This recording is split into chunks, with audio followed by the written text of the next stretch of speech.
সকালবেলায় আমাদের আশ্রম মন্দির যে খুলেন পাশের বাড়ির আমাদের দীপালি দিয়ে আমাদের ভক্ত, উনি সকালবেলা আসছেন, এসে মেন দরজা খুলতে গিয়ে দেখে এটা তালা ভাঙা। উনি ওটা খুলে ভিতরে ঢুকছে, ঢোকার পরে দেখছে প্রণামী বাক্স দুলনা ভাঙা, ঠাকুর ঘরের দরজা ভাঙা, এবং ঠাকুর ঘরে গিয়ে দেখছে আমাদের যে শোকেসটা আছে এইটাও ভাঙা। তখন তিনি চিৎকার দিয়েছেন, যে আসলে ওনার ছেলে বলছে যে তাড়াতাড়ি আয়, আশ্রমে চুরি হয়েছে। ছেলের সঙ্গে তাড়াতাড়ি আসলো এবং আসার পরে দেখলো যে ঘটনা ঠিকই চুরি। তখন উনি আমাদের কেশিয়ার মহাশয় নেপাল বাবুকে ফোন করছে।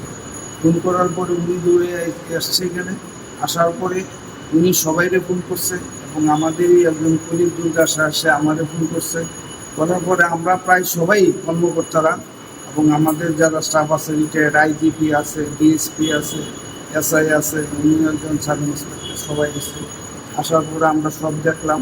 দেখার পরে আমরা নগর পিএসসি ইনফর্ম করলাম, ওসির কাছে ফোন করলাম, সঙ্গে সঙ্গে পিএসসি গাল উঠাইছে, তারা ইনভেস্টিগেশন করছে। আমরা গেছি এখানে, গিয়েছিলাম তাদের কাছে এফআইআর কপি দিচ্ছি এবং তাদেরকে খুশি পুরোটা ইনভেস্টিগেশন ক্যান্ডি করবেন আর আমাদেরকে এফআইআর কপিটা দেবেন, কারণ আমরা বেলুর মঠে এই এফআইআর কপিটা পাঠাবো।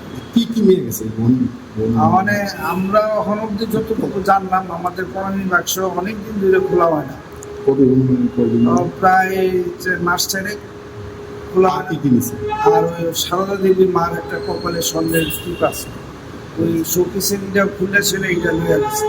আর ভিতরের জিনিস যা আছে সব উলট পালট লন্ড বন্ধ করছে। মনে হইতেছে মার সারদা দেবীর টিপটা যেহেতু নিছে, মনে হইতেছে চুল জানে, কারণ নাইলে এটার ভিতরে টিপটা আছে সে কিভাবে জানবে, এটা আমরা সবাই জানি না। কিন্তু চুলে কাপড় চোপড় কিছু লাগছে না, কিচ্ছু না, যা আছে তাই দেখেছি, শুধু টিপটা নিচ্ছে। আর প্রণবীর বাচ্চা টাকা দিয়ে দিয়েছে। কি নাম আপনার নাম? বিবেকানন্দ সাহা, আমি আশ্রম সেক্রেটারি।